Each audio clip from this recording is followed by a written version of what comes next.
예수팀 소속이란 말씀으로 하나님 말씀 함께 나누도록 하겠습니다. 네, 오늘 말씀에 보면 누가복음 3장에 이어서 이제 4장이 나오는데요. 3장에서는 예수님의 족보가 나오고 예수님의 세례를 받으시는 장면이 나와요. 여기서는 예수님은 하나님의 아들이다라는 것을 강조하고 있는데요. 오늘 4장부터는 이제 예수님의 공적인 생애가 시작됩니다.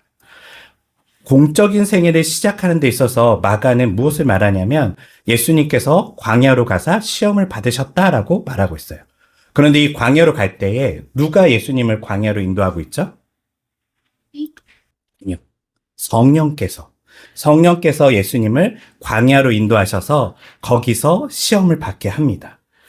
그런 거 보면 우리의 삶에 항상 우리는 좋은 일, 나쁜 일이 있는데 나쁜 일이 있을 때는 이것은 흔히 말하는 마귀가 하는 행동이야 라고 생각하고 좋은 일이 있을 때는 하나님께서 하신 일이야 라고 말하지만 사실 이 말씀만 보더라도 예수님을 성령께서 하나님의 영이신 성령께서 예수님을 광야로 이끌고 갔죠. 그리고 거기서 시험을 받도록 성령께서 예배하십니다.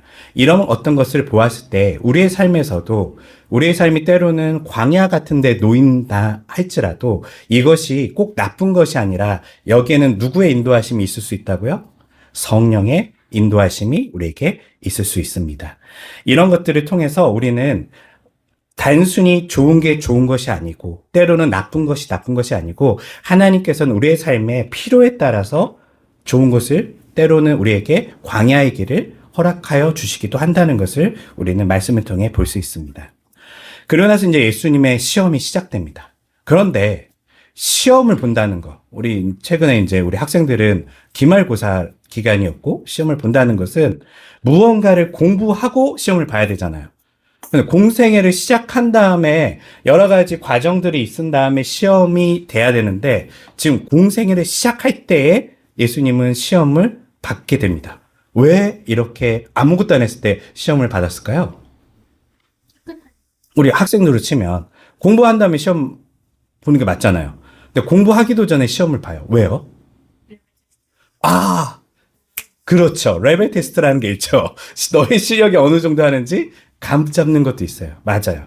그런 것도 있지만 오늘 또 하나는 이 예수님께서 시험을 받는 공생애를 시작할 때에 시험을 먼저 통과하고 공생애에 들어가야 되는 이유를 오늘 이 말씀에서 좀 더 찾아보려고 합니다. 시험을 보면 예수님께서 성경에서 뭐라고 하냐면 예수님께서 40일 동안 마귀에게 시험을 받으셨다라고 하고 있어요. 누구에게 시험을 받았다고요? 마귀에게. 그런데 한번 조금 우리 본문이 이상해요. 뭐냐면 성경에서는 사탄을 뭐라고 얘기하죠, 보통? 그냥 사탄이라고 얘기해요. 사탄이라는 단어는 히브리어로 그냥 음역해서 말 그대로 사탄이에요. 네, 사탄이 바로 악마를 이야기하죠. 그런데 지금 이 본문에서는 누구를 얘기하고 있죠? 마귀. 사실 이거 조금 우리식으로 번역해서 좀 마귀 하면은 뭐 귀신 같은 어떤 생각들을 하는데 그런 개념은 아니에요. 좀 번역할 때에 제대로 된 번역할 수 있는 단어가 없어서 이렇게 번역한 것 같은데 우리가 생각하는 그런 마귀가 아니에요. 이 단어의 헬라어 뜻은요. 디아볼로스라는 단어예요. 어디서 많이 들어봤죠? 디아볼로스. 네. 경선 선생님, 디아볼로스 뭡니까? 그렇죠. 우리 남자들이라면 모를 수 없는 아주 재미있는 게임이 있어요. 네, 디아블로라는 게임이 있어요. 이 단어가 여기 들어가 있어요. 근데 이 단어를 보고 오늘 조금 더 이 단어의 어원과 재밌는 것들을 좀 더 추적해 볼 거예요. 자, 이 디아볼로스라는 헬라어 단어는요, 누군가를 이간질하는 자라는 뜻이에요. 어디 들어가서 사이를 갈라놓는 자라는 뜻이에요. 그래서 누가는 사실 사탄이라는 단어를 자기 이 누가복음 안에서도 씁니다. 쓰는데 사탄이라는 단어를 쓸 때도 있고 때로는 디아볼로스라는 단어를 쓰는 것을 통해서 사탄의 어떤 특징을 좀 더 명확하게 보여주고 있어요. 특별히 이 디아볼로스라는 단어가 이간질하는 자, 갈라놓는 자라는 뜻인 것처럼 지금 마귀가 이 광야에서 이 사탄이 광야에서 뭘 하려고 한다는 거죠? 갈라놓으려고 해요. 누구와 누구를요? 하나님과 예수님 사이를 갈라놓으려고 하는 이간질을 시작하는 거예요. 그래서 시험의 내용들을 보면 항상 지금 뭐라고 얘기하냐면, 야, 하나님께서 성경에 이렇게 써 있는데 그냥 이렇게 해봐 라고 이야기하고 있어요. 네. 전형적인 이간질하는 방법이에요. 야, 걔가 예전에 그러던데 걔가 너 사실 이렇대. 그래서 너 어떻게 생각해? 우리 보통 흔히 이간질 시킬 때 이런 거 하잖아요. 지금 디아볼로스라는 우리 번역으로는 마귀라는 이 사탄이 그렇게 하나님과 예수님 사이를 이간질을 하려고 합니다. 그런데 이 이간질하는 모습은 여기서 나오기 전에 어떤 장면을 연상시키냐면, 태초에 아담과 하와에게 사탄이 하나님과 아담과 하와의 사이를 이간질했던 모습과 아주 비슷해요. 태초에 하나님께서 아담과 하와를 창조하시고 하나님께서 그들에게 명령하셨죠. 그리고 그들은 그 명령을 잘 수행하고 있었는데 옛뱀 사탄이 하와에게 갑니다. 가서 뭐라고 얘기하죠? 그의 마음에 하나님에 대한 신뢰를요 깨트려 놔요. 이간질 시켜요. 야, 하나님이 너한테 먹지 말라고 한 것은 사실 너가 먹고 하나님처럼 돼서 하나님이 그렇게 되면 질투하기 때문에 그거 하지 말라고 한 거야 라고 하면서 이간질을 하는 것이죠. 그렇게 이간질해서 결국 하와는 어떻게 됐죠? 먹었어요. 왜? 하나님에 대한 신뢰가 깨지고 자신이 그것을 먹어서 하나님과의 사이가 완전히 깨져버렸어요. 성경에서의 죄는요, 윤리적인 죄를 이야기하지 않아요, 거의요. 대부분의 죄는요, 하나님과 우리 사이에 관계적인 단절을 이야기하는 거예요. 관계적인 단절, 하나님으로부터 떠나버린 우리의 신뢰가 무너져버린 그 상태가 죄라고 하는데, 이 죄를 만들기 위해서는 하나님과 우리 사이에 신뢰를 깨뜨리는 이 디아볼로스, 사탄의 역할이 있다는 것이죠. 그래서 아담과 하와는 결국은 실패합니다. 하나님과의 관계가 깨지고 하나님의 이야기를 듣기보다는 사탄의 이야기를 들으면서 하나님을 의심하고 하나님으로부터 떠나버리죠. 그리고 나서 인간은 우리가 아는 것처럼 죄에 대한 역사가 시작돼요. 서로 죽이고 서로 미워하고 가정이 파괴되고 이런 어떤 인류사의 역사들이 계속 반복되면서 오늘 이 예수님의 이 시대까지 쭉 이어지다가 드디어 예수님께서 동일한 시험을 받습니다. 마치 아담과 하와가 받은 것처럼 지금 사탄이 나타나서 하나님과 예수님 사이를 이간질하고 있어요. 왜 이 시험이 첫 번째 시험일까요? 왜냐하면 앞서 3장은 하나님의 아들 예수로서의 어떤 모습들을 세례와 그리고 족보를 통해서 누가는 이야기한 다음 이제 4장부터는요 사람의 대표성을 가진 예수, 그가 아담의 후예로서의 예수의 모습을 우리에게 보여주고 있어요. 아담은 비록 실패했지만 제2 아담, 다른 아담이죠. 우리에게 보면요, 하나님께서 만드신 이 예수님은요 이 시험을 통과하십니다.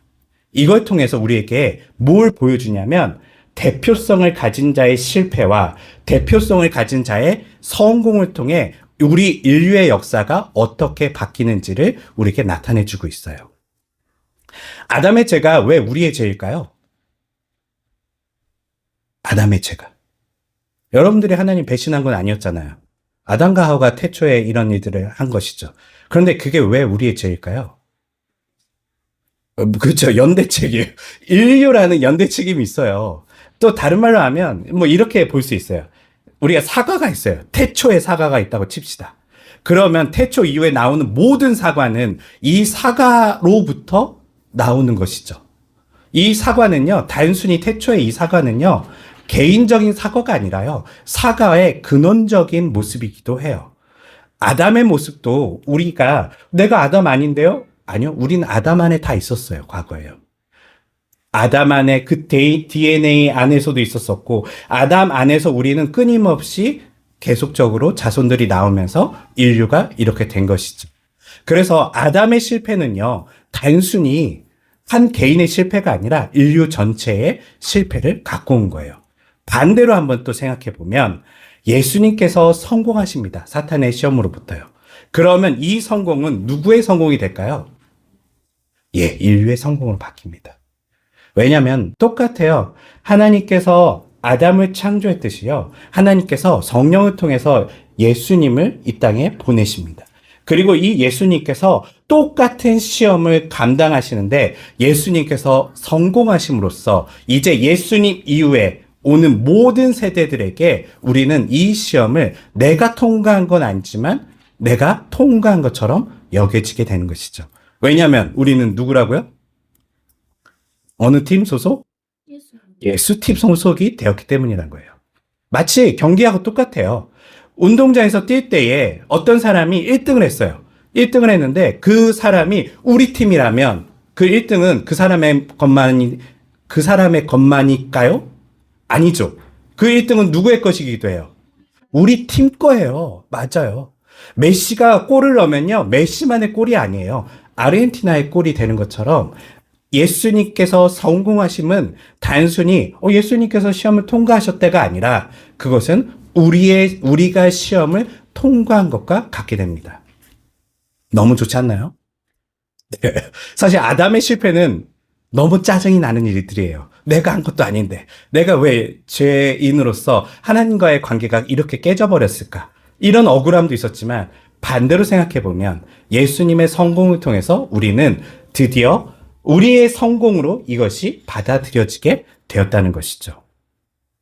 그래서 예수님이 이 시험을 통과하는 사건은요, 단순히 예수님만의 시험의 통과가 아닌 우리 인류가 지금 이 시험을 통과하는 모습으로 여러분들이 함께 여겨줬으면 좋을 것 같아요. 그래서 과거에는 이 시험을 보면서 예수님이 시험을 통과하셨대. 아이고, 어려운 시험을 통과하셨구나. 이게 아니라 이제 이 본문 말씀을 보면 어떻게 여겨야 된다고요? 이 성공은 누구의 성공? 나의 성공이에요. 예수님이 이 시험을 통과하심을 통해서 내가 시험을 통과하게 된 거예요. 그런 마음으로 이 시험을 좀 바라볼 필요가 있다는 것이죠. 두 번째는 예수님께서 오늘 말씀해 보니까 40일 동안 시험을 받으셨대요. 이거 많이 좀 비슷한 단어가 있어요. 40과 관련된 구약에 중요한 메시지가 있습니다. 뭐가 있을까요? 맞춰보세요. 도 아니고. 이 40일은 뭐를 상징해요? 구약에. 40과 관련된 시험을 통과하는 사건이 있거든요. 성경에 보면요. 그렇죠. 이스라엘 백성이 광야를 통과하는 그 기간이 몇 년이었죠? 40년이에요. 이 40은요, 단순한 40이 아니라요. 사실 이 본문을 읽는 우리 당시의 사람들은요, 이스라엘 백성들의 40년을 회상하게 돼요. 이스라엘 백성들은요, 하나님께서 그들을 애굽의 노예로 있다가 그들을 불러내셔서 가나안 땅으로 하나님께서 보내려고 했었어요. 제가 사실 이집트에서 이스라엘까지 이렇게 이동하는데 그렇게 오래 걸리지 않아요. 사실 그렇게 걸어가도 그렇게 막 40년이 걸릴 수가 없는 땅이에요. 네, 우리로 치면 늦어봐야 한 달 좀 넘게 걸으면 갈 수 있어요. 충분히요. 갈 수 있는데 몇 년이 걸렸다고요? 40년이 걸렸어요. 왜 40년이 걸렸을까요?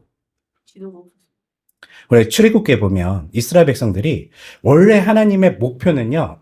이 이스라엘 백성들 불러다가 빨리 가나안 땅에 가야 해요. 가야 되는데 이 이스라엘 백성들이 그 사막에서 광야에서 계속 뭐 하고 있죠?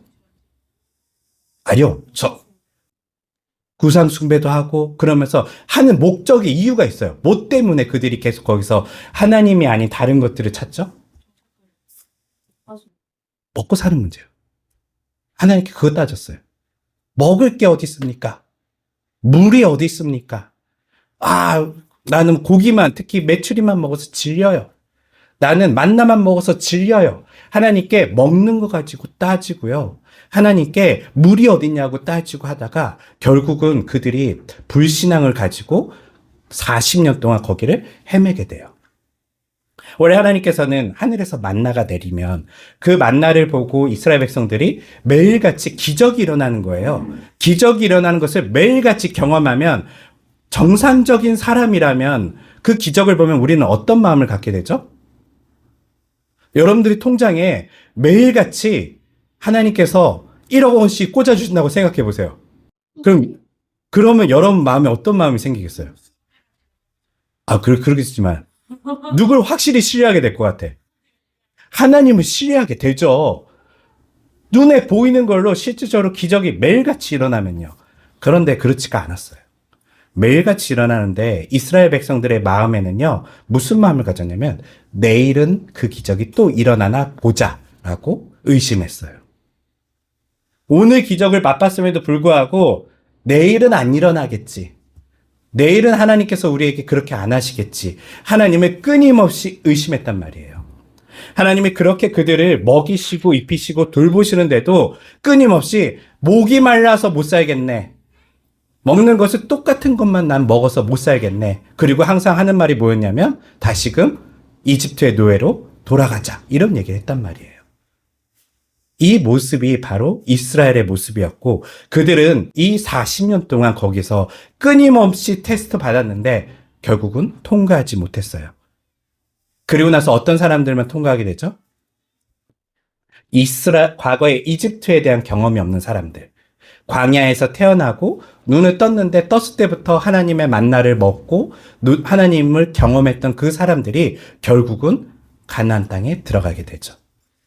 이 40일이란 이 시간은요, 바로 이스라엘 백성들의 40년을 상징해요. 그들이 하나님을 의심하고 하나님께 늘 불만을 품어왔던 이 40년 동안 예수님께서는요, 아무것도 먹지 않으셨대요. 40년 동안 이스라엘 백성은 뭐 요구했다고요? 음식 갖고 계속 따졌거든요, 하나님께요. 맛있는 거 주세요. 왜 먹는 게 이런가요? 목말라 죽겠어요. 계속 이것을 40년 동안 불만을 가졌는데 예수님은 40일 동안 뭘 했냐면 금식했어요. 아예 안 먹었어요. 네. 그러면 안 먹는 이 금식은 어떤 의미를 가지고 있죠? 금식 왜 하는 걸까요? 그렇죠. 인간에게 가장 중요한 게 뭐예요? 의식주예요. 먹고, 자고, 또 살아가는 옷이라든지 이런 것들이 중요하죠. 특별히 먹는 건 아주 중요해요. 다른 건 없어도 대충 살 수 있지만요. 우리는 먹는 게, 물은 며칠만 끊어줘도 우리는 생명이 유지가 안 돼요. 먹는 건 매우 중요해요. 다른 말로 하면 먹는 거는 나의 생명과 직관되어 있는 것들이에요. 그런데 예수님께서 먹는 것을 스톱하셨어요. 그 말은 뭐냐면 자신의 생명을 누구에게 의탁하는 거예요? 온전히 하나님께 의탁하는 거예요. 내 힘으로 먹을 것을 찾아서 살아가는 삶이 아닌 하나님께서 나를 돌보시고 내 생명의 주권, 심지어는 내가 죽는다 하더라도 하나님의 손에 맡긴다는 그 각오 속에서 금식을 하는 것이죠. 그런데 우리의 금식은 보통 어떤가요? 그렇죠. 다이어트. 네, 건강을 위해서 금식돼요. 간헐적 금식, 네, 간헐적 다이어트도 하고 또 우리의 금식은 어떤 금식일까요? 많은 종교인들, 기독교인들이 금식하는 이유는요. 뭘 뭐 해달라고. 그렇죠. 사실 이거는 앞서 얘기한 것처럼요. 자신의 모든 의지와 힘을 내려놓고 하나님을 의지하는 게 아니라요. 보통 많은 종교를 가진 사람들의 금식은요. 엄밀히 얘기하면 떼쓰는 거예요. 마치 애기가 밥 안 먹어. 나 이거 안 사주면 아무것도 안 할 거야. 이렇게 떼쓰듯이 그렇게 하나님께 금식하는 것이죠. 그래서 금식하는 이렇게 수련회장, 기도원 이런 데 가면요. 사람들이 금식하기 전에 뭘 써요? 뭘 쓸까요? 바라는 걸 써요. 하나님이 내가 밥 굶으면 해주셔야 될 목록을 써요. 이게 금식이에요? 아니에요. 이런 금식은 없어요.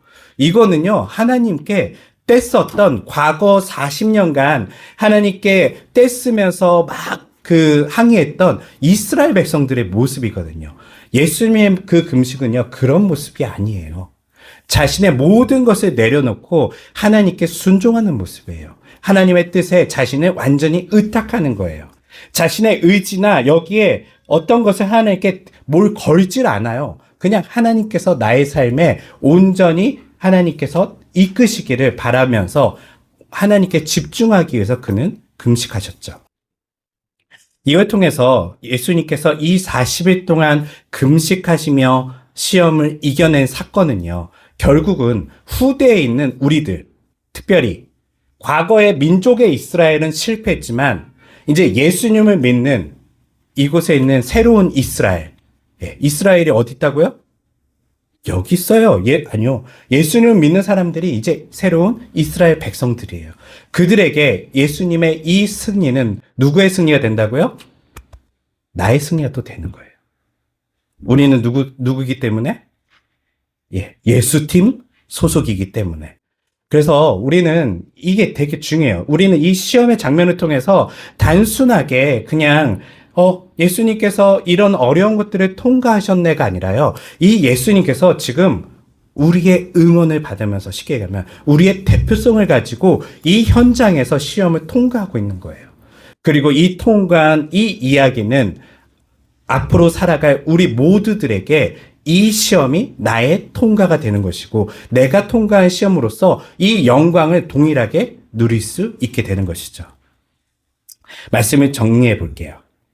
우리도 삶에서 사실 이 시험을 늘 겪어요.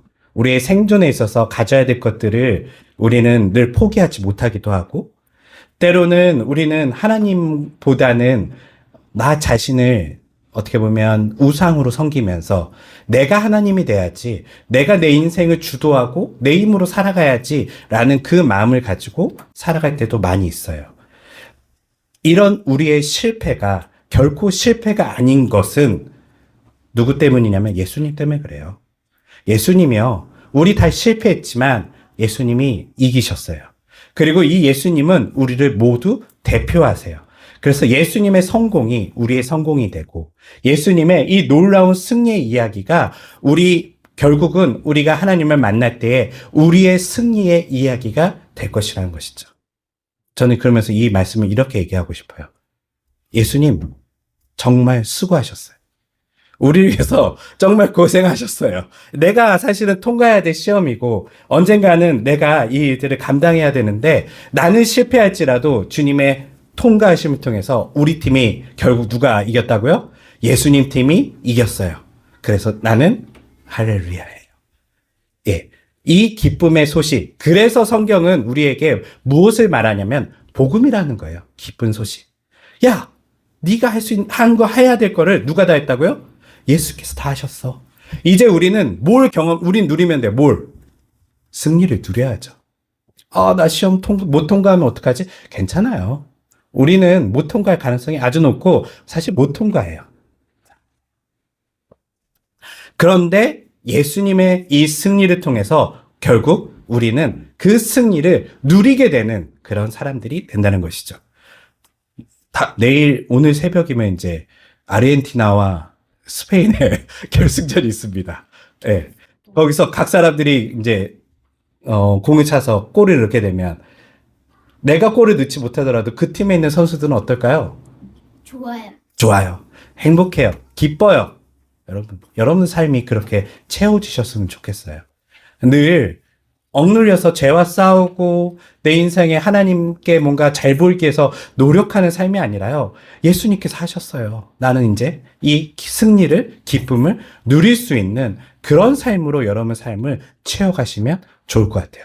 그래서 그 승리의 희열을 경험하시는 모두가 되시기를 주님의 이름으로 축원합니다. 기도하겠습니다. 시험의 바다에 빠질 때 그 안에 기쁨을 찾아요. 믿음의 시련이 우리를 빚어내 인내는 꽃처럼 피어나 조금씩 완전함으로 다가가. 주님께 구해요 지혜를 아낌없이 주시는 그 사랑 나무라지 않으시는 주의 은혜 우린 받을 거예요.